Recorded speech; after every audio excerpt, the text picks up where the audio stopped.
Bismillah, elhamdülillah, və salatu və selamu ala Rasulillah.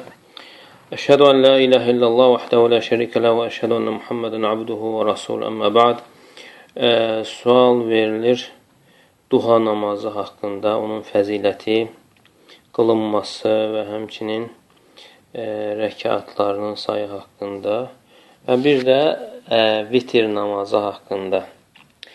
Birinci, duha namazı müəkkəd, yəni güclü sünnələrdən sayılır. Yəni Peyğəmbər sallallahu aleyhi və səlləm duha namazını qılmışdır. Necə ki, Səhih Müslimdə gələn rəvayətdə Ayşə anamızdan deyir ki, Kənə Rasulullah sallallahu aleyhi və səlləm yusallil duha arba'an və yezidu mə şəəllah. Yəni Peyğəmbər sallallahu aleyhi və səlləm duha namazını 4 rəkat qılar və istədiyi qədər, Allahın istədiyi qədər də artırardı. Və ikinci, duha namazının fəziləti haqqında Abu Zər radiyallahu anhudan gələn rəvayətdə Peyğəmbər sallallahu aleyhi və səlləm buyurur, Yusbihu alə kulli suləmə min əhədikum sadaqa.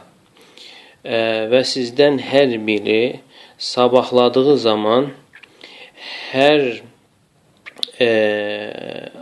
oynağa görə sədəqə düşür. Yəni bədəndə olan hər bir oynağa görə sədəqə düşür. Fəkullu təsbihatin sadaqa. Hər bir təsbih, yəni Subhanallah kəlməsi sədəqədir. Və kullu təhmidətin sadaqa. Və hər bir Elhamdülillah kəlməsi sözü sədəqədir. Və kullu təhlilə sadaqa. La ilahə illallah sözü sədəqədir. Və kullu təkbirətin sadaqa. Və Allahu Ekber, yəni zikri sözləri sədəqədir. Və əmrun bil ma'rufi sadaqa, yaxşını əmr etmək sədəqədir. Və nəhyun anil munkari sadaqa, və pisdən çəkindirmək sədəqədir. Və yücziu min zəlikə rək'atani yərka'uhumə minəd-duha. Və insanın 2 rəkat qıldığı rəkat bunların yerini verir. Və insanda da 360 oynaq vardır. 360, yəni insan ya 360 sədəqə verməlidir hər gün və yaxud da 2 rəkat qıldığı namaz, duha namazı bunların yerini, əvəzini verir. Hədis Səhih Müslimdə keçir. Və Şeyx Albani rahimehullah da deyir ki, baxın, yəni Allah Teala'nın nemətinə, əgər insanda yəni o oynaqlar olmasa, yonulmuş bir daş, heykəl kimi olar. Bir qaya parçası. Və həmçinin duha namazının fəziləti haqqında Buxarıda və Müslimdə keçən rəvayətdə, hədislərdə Əbu Hureyra radiyallahu anhudan deyir ki, Avsani xalili bi thələth, la ədəuhunnə həttə əmud. Dostum mənə 3 şeyi tövsiyə etdi, mən ölənə qədər bunları tərk etməyəcəyəm.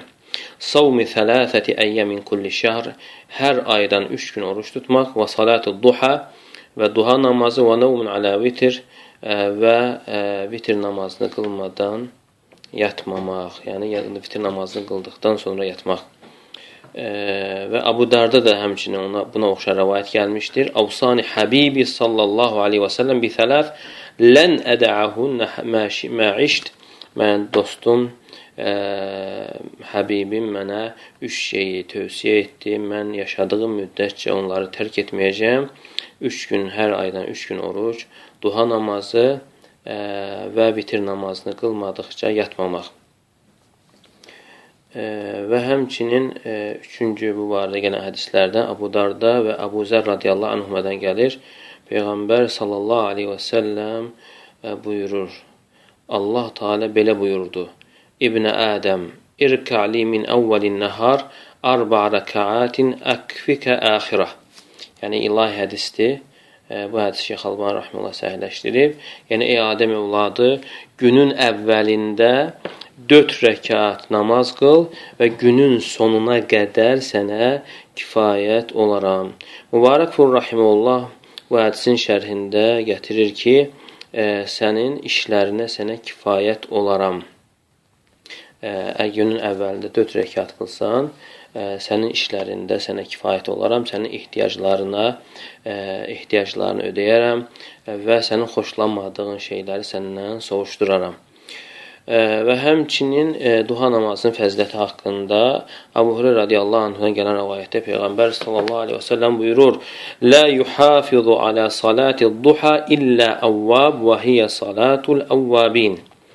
Duha namazını yalnız avvab, yəni tövbə edən, Allaha qayıdan insan, Allaha tərəf dönən insan qoruyar, mühafizə edər və duha namazı avvabinlərin, yəni tövbə edənlərin namazıdır. Və səhih olan budur ki, duha namazı avvabinlərin namazıdır. O ki, qaldı məğriblə işan arasında məşhur olan avvabin namazları isə zəifdir, səhih deyildir. Və həmçinin duha namazın fəziləti haqqında 5-ci Ənəs bin Məlik radiyallahu anhudan gələn rivayətdə Peyğəmbər sallallahu əleyhi və səlləm buyurur: "Mən salləl gadətə fi cəmaə, thumma qa'ada yəzkurullah hatta tatlu'aş-şəms, thumma salla rak'ateyni, kanat lehu ka'ecri haccetin və umratin tammə." Kim sübh namazını cemaatlıqla qılarsa, sonra gün doğana qədər oturaraq Allahı zikr edərsə, sonra 2 rəkat namaz qılarsa, onun üçün həcc və ümrənin tam savabı, əcri, mükafatı yazılar. Bu hədisi Şeyx Alban rahimehullah həsənləşdirmişdir. Və bundan sonra vitr namazı haqqında, yəni onun keyfiyyəti haqqında vitr namazı da Allaha yaxınlaşdıran ən əzəmətli ibadətlərdən, əməllərdən sayılır. Hətta hənəfilərə görə vitr namazı vacibdir. Amma səhih olan odur ki, vitr namazı vacib deyil, amma güclü, müəkkəd sünnələrdəndir. Gərək müsəlman bu namazı qorusun və tərk etməsin. Hətta İmam Əhməd rahimehullah deyir ki, "Mən tarakal vitra fəhvə raculu su, la yenbəği ən tuqbələ lehu şəhadə." Kim vitr namazını tərk edərsə, o pis kişidir. Onun şahidliyi qəbul olunmamalıdır. Onun şahidliyi qəbul olunmamalıdır. Və bu da vitr namazının müəkkəd olmasına, güclü sünnət olmasına dəlalət edir. Və o ki, qaldı necə qılınması haqqında işə namazından sonra vaxtı başlayır. Hətta səfərdə məğriblə işə cəm olunarsa, ondan sonra yenə qılına bilər. Hədisdə Peyğəmbər sallallahu əleyhi və səlləm buyurur: "İnnallaha qad əməddəkum bi salatin və hiyəl vitr, cəaləhullahu lakum fīmā beynə salatil işə ilə ən yatlu'al fəcr." Yəni Allah Teala sizə vitr namazını vermişdir və onu işə namazı ilə fəcr arasında, yəni dan yeri sökülənə qədər onun vaxtını etmişdir. Və o ki, qaldı onun əfsəl vaxtı gecənin ilk vaxtıdır, yoxsa onu gecənin sonuna saxlamaqdır. Və sünnə dəlalət etmişdir ki, əgər bir insanın oyanmaq ümidi varsa, gecənin sonunda qılması daha əfsəldir. Çünki gecənin sonunda necə ki, gəlir rəvayətlərdə məşhudə, yəni mələklər iştirak edir, mələklər şahidlik edir. Əgər bir kimsə gecənin sonunda durma ehtimalı azdırsa, qılıb yatması daha yaxşıdır. Necə ki, Cabir radiyallahu anhdan gələn rəvayətdə Peyğəmbər sallallahu aleyhi və səlləm buyurur, hədis Səhih Müslimdə keçir: "Mən xafə ən la yaquma min axiril leyl fəlyutir awwalahu." Kim gecənin sonunda durmağı ümid etmirsə, gecənin əvvəlində qılsın. "Və mən tami'a an yaquma axirahu fəlyutir axiral leyl." Əgər bir kimsə gecənin sonunda oyanmağı ümid edirsə, sonunda qılsın. Fə inna salata axiral leyl məşhudətun və zəlikə afdal. Çünki gecənin sonunda mələklər şahidlik edir, iştirak edir və bu daha əfsəldir. Və vitr namazının sayı haqqında ən azı bir rəkatdır. Çünki Peyğəmbər sallallahu əleyhi və səlləm buyurur ki, "Əl-vitru rak'atun min axiril leyl." Vitr gecənin sonunda bir rəkatdır. Və həmçinin buyurur ki, salatul leyli məsnə məsnə, yəni gecə namazı 2-2-dir. Fəizə xəşyə əhadukum as-subhə sallə rək'ə vahidə tutiru ləhu mə qad sallə. Gecə namazı 2-2-dir. Sizdən biri sübhün girməsindən qorxarsa və qıldığını bir tək rəkatla təkləşdirir.